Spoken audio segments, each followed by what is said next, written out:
Ladies and gentlemen, welcome to the show. And as you've probably guessed from looking at the screen, one of us looks young, one of us looks old. Unfortunately, that's me. I'm a guest today, the GOAT, Mr. John Brzenk. Dude. What's going on? I'm all right, mate. How are you? I'm doing fine. Now then, good. I think there's a lot of people out there, like myself, who want to just understand where you're at. We know now. Let's just recap for those people who haven't been aware. The big news is that you're coming back into the sport for the first time in now 2.5 years. Yeah, it's been since really the match with Devon, probably almost more like 4.5, 5 years. Yeah, got talked into it in September when I was in China. Igor approached me with the idea, and yeah, I mean, I accepted, and it's been good and bad. I mean, I've when he asked me, I was about 241, out of shape, hadn't arm wrestled in forever, and just drinking beer and getting just sloppy. And since then, I've been arm wrestling quite often and training, and lost some weight. I'm under 220, and but yeah, the shoulder's the same. The time off didn't help that, so it's been a little off and on with the dealing with the pain. There's weeks that go by that I keep thinking, why the hell did I get myself into this? Why did I agree to do this? But for the most part, it's been good. I'm kind of glad to be back and giving it a go again. Now let's just pick up on that point that you made there, mate. First of all, why did you, John? Is it the money? I mean, obviously there is a pot of gold at the end of this particular rainbow shoot. To be honest, I never for a second thought that I had a chance to do anything with the top 8 when he asked me to do it. More than anything, it's just I kind of miss the sport. I mean, I miss not training and realizing that was getting old and pretty sloppy. But yeah, no, yeah, not for a second when he asked me that I even think that I would win a round. But as time has progressed and I've gotten back into it, I've been slowly talking myself into the possibilities that I actually have a chance at doing this thing again. So we'll see. It might be all just in my mind because I'm only really training with a couple guys, so it's really even hard to tell where I'm at. Now,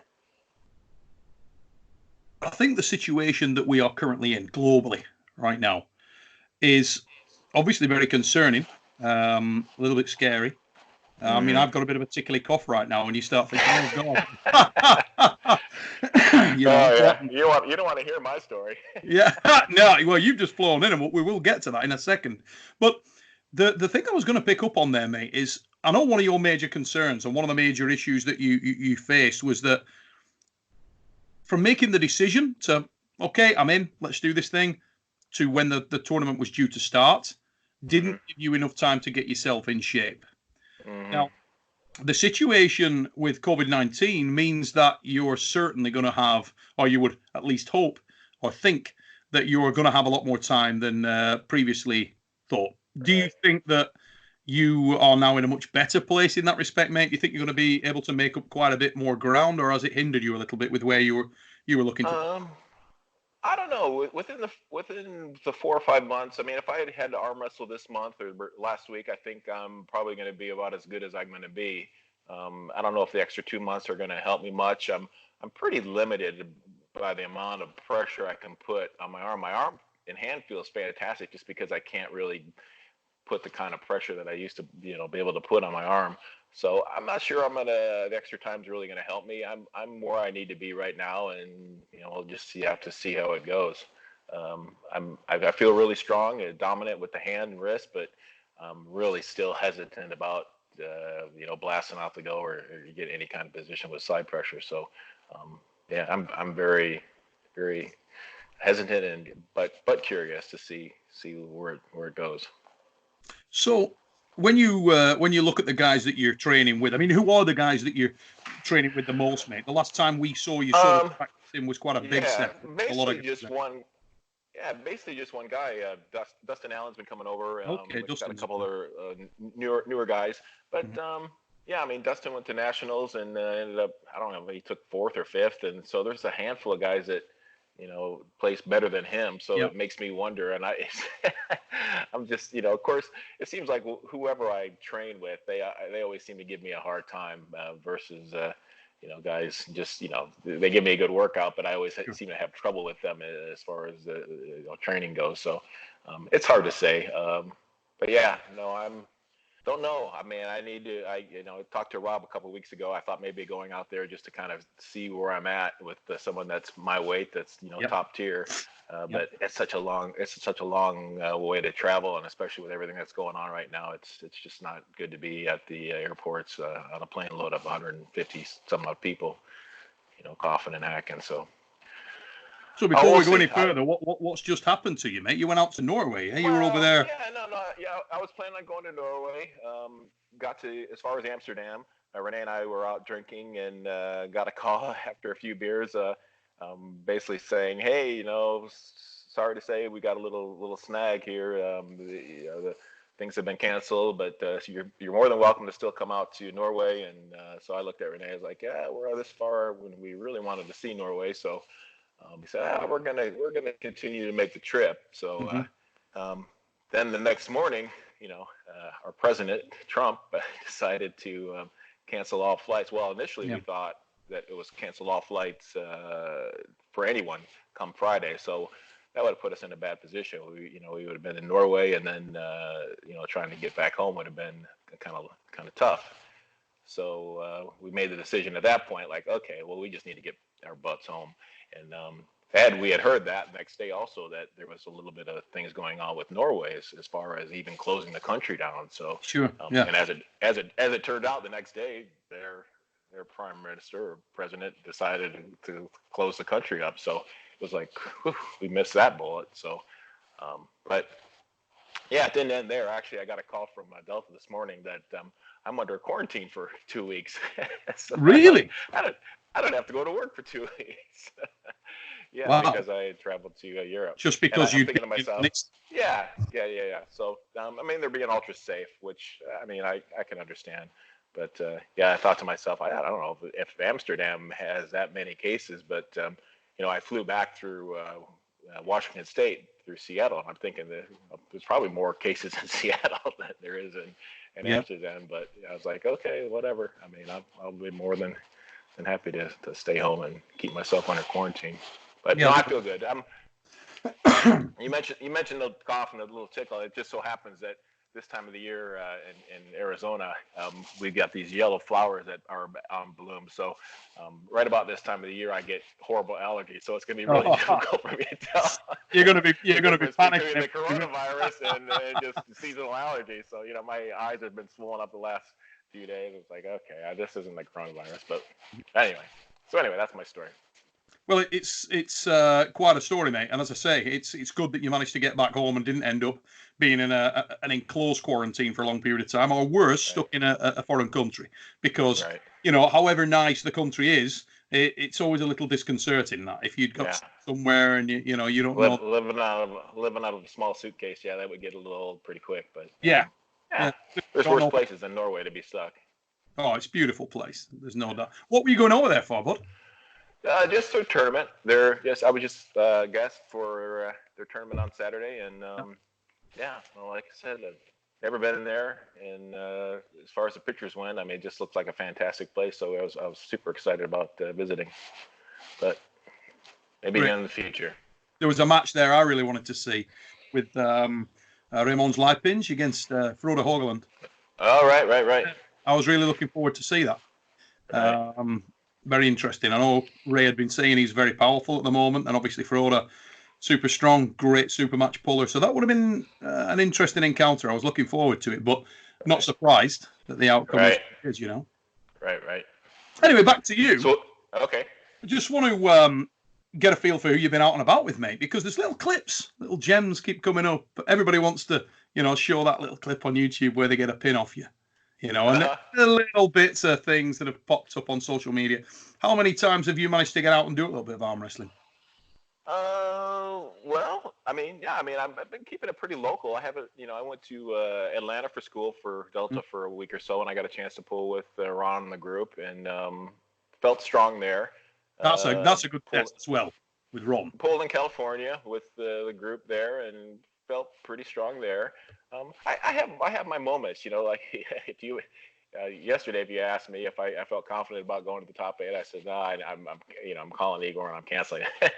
I pulled at Eric's place. We had a little driveway pull, and after about the third pull, there was about half a dozen guys stepped up and would just gave me all I could handle. I'm like, holy cow, this is this is getting tougher. It's not as easy as it used to be. So yep.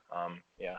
It goes in waves. I'm super confident at some points, and then other times I'm thinking to myself, "What the hell what am I doing? Still doing this? It's just too painful." But we'll see. And is it all in the shoulder, mate, or are you getting that? It's just your shoulder, the back, the lat. I mean, the hand's there to be able to pull down and contain and cup, but to be honest, I just don't have the lat drag to even keep my elbow on the pad. It's a real strain to keep my arm down. I mean, the hand's there to be able to do it, but the elbow, just planting the elbow in the elbow pad is the difficult part, and then moving to the sideway, yes, also aggravates it. So it's kind of twofold. It's that lag, lat drag down, and then the sideways motion. So.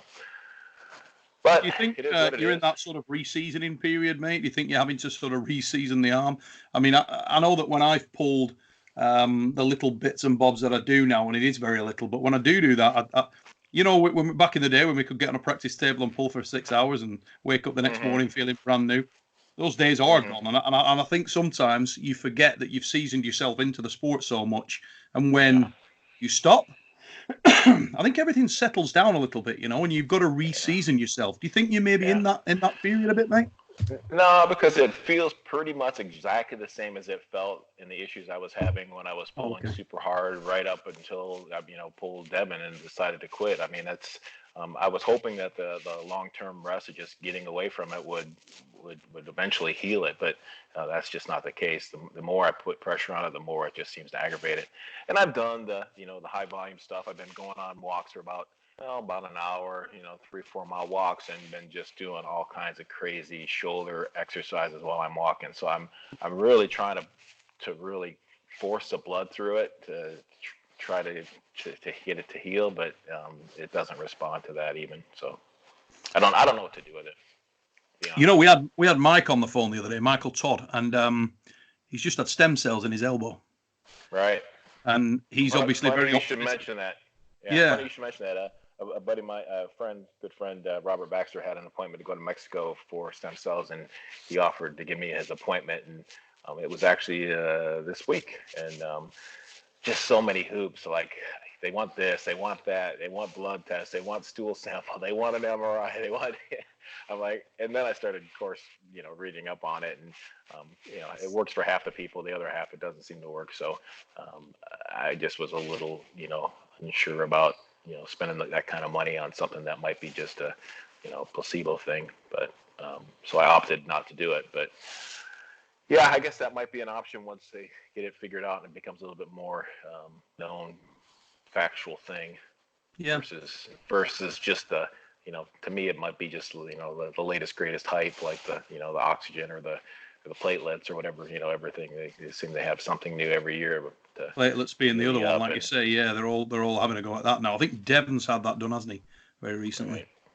I mean, just to pick up on what you were saying earlier when guys were coming in at the practice and giving you problems, mate, how deep into the practice was that? Are we talking an hour in, 30 minutes in? 5 minutes. Really? Yeah. Like the third pull of the day, yeah. Young guys, fresh guys, strong guys, and I'm letting them pull in their in their strongest point, but dragging me across the table in an awkward position in a hook and thinking, okay, I could normally just pull right through this, and it's like I'm red lined and it's still not going anywhere. It's just I'm holding it off. I'm like, what the hell? Yeah. What kind of weight class were these lads, mate? Were they big boys or just all classes?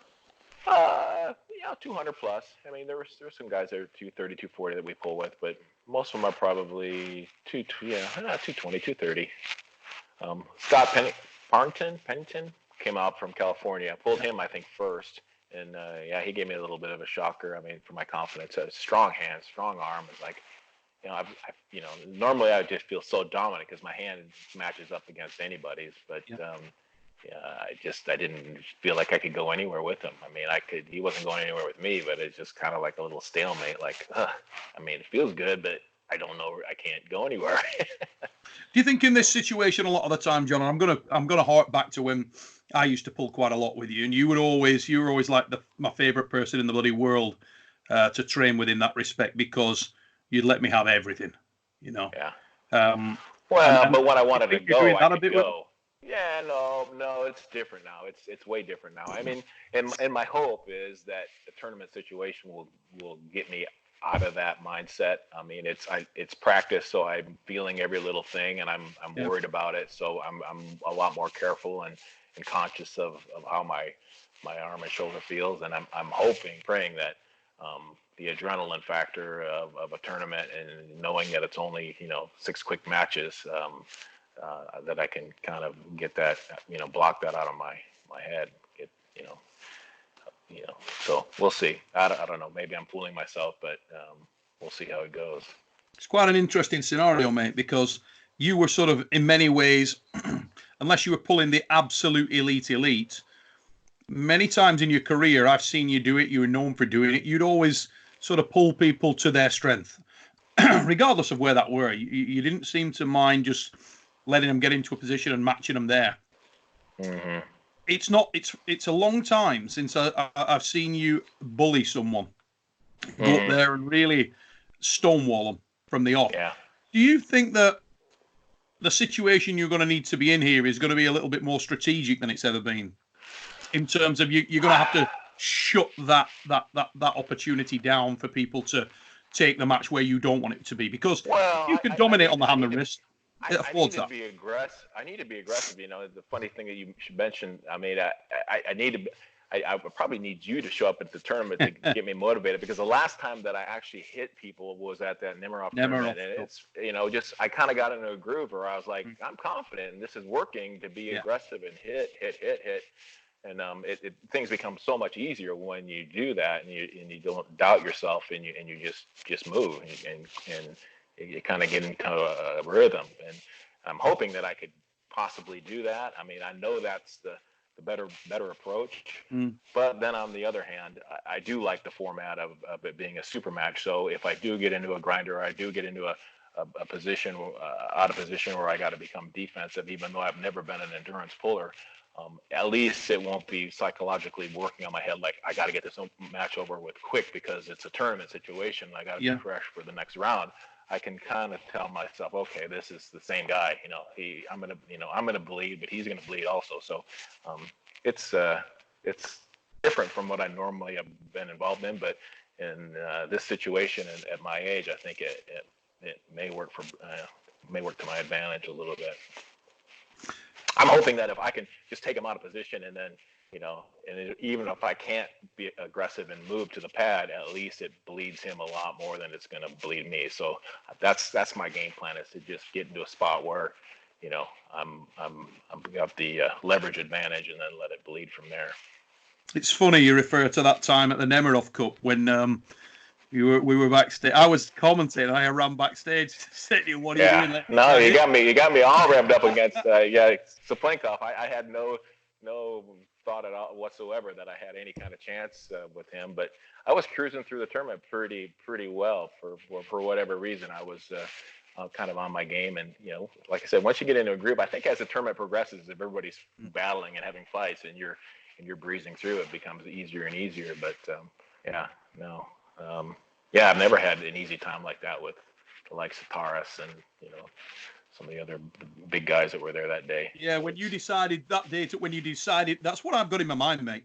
When you decided, right, okay, I'm going to shut the light out on these guys, and you just started making it happen where you want it to happen, it was like you just ran them over. It was actually awesome to watch, because it was just that light went on and bang, you just started killing people, just chainsawing them. And I've got that in my mind now, that maybe that's the approach, that if you do go in there and you just take control in that first inch, make them catch you, make them hold on to you, whether they're going to have a very, very tough time, because it was always entertaining. But I remember when you remember Poland, when you pulled Dima Kochev, when we were in that we were under the big tent thing. You remember what I mean? And because you were like the special guest, you softened out on him in the first round, just like let him go wherever, which was shocking because the man was a rock, you know.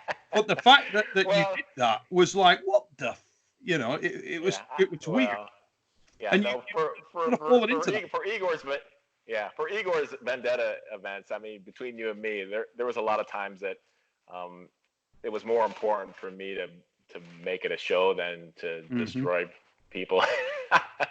So yeah, yeah. Once I felt like I got a win or two, or that I could actually break even, I would almost kind of test their strengths and kind of want to have it be a little bit entertaining and hopefully have them walk away thinking, okay, I got everything I needed and wanted, and I still got beat. But Yep. at times I ended up getting beat because I did that.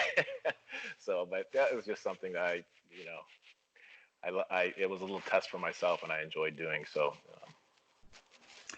Have you started to work on being a little bit more elusive, mate? You were always the guy that used to make the match about power, and never really ran from people. You were never really. I think the last time I saw you really elusive with a guy was probably Yukon Jack with Johnny Walker, where you were just starting to get to a situation where you had a real bite on him. And as you started to progress through the tournaments, you were elusive and you had a tremendous amount of quickness. You had a tremendous amount of explosivity on the starts. As you Right. got later into your career, even the match with Farid, you were sort of, or certainly later in the day, you were still that sort of absorbing arm wrestler. You let them move to them. Yeah. No, I'm not. I'm not any good at that. I'm better at being explosive. In my younger years, that was always what I kind of prided myself on. I pulled people after the tournament, and they were obviously stronger than I was, but somehow I could develop that strength or that power by the factor of the speed. So yeah, well, as you get older and you evolve, you lose the speed and you get the little aches and pains, and it puts it out in your mind, and you just don't have that same type of hit. So you have to adapt. Either that or quit. So what do you do? Have you worked anything differently at all strategically, mate? Have you trained differently? Have you used things for No, training more? the only thing, yeah, the only thing that I've done different, I joined the gym 4 months ago, and I've gone 3 times since I've gone, or three times I've gone in the last 4 months, and now I'm using the coronavirus as an excuse not to go.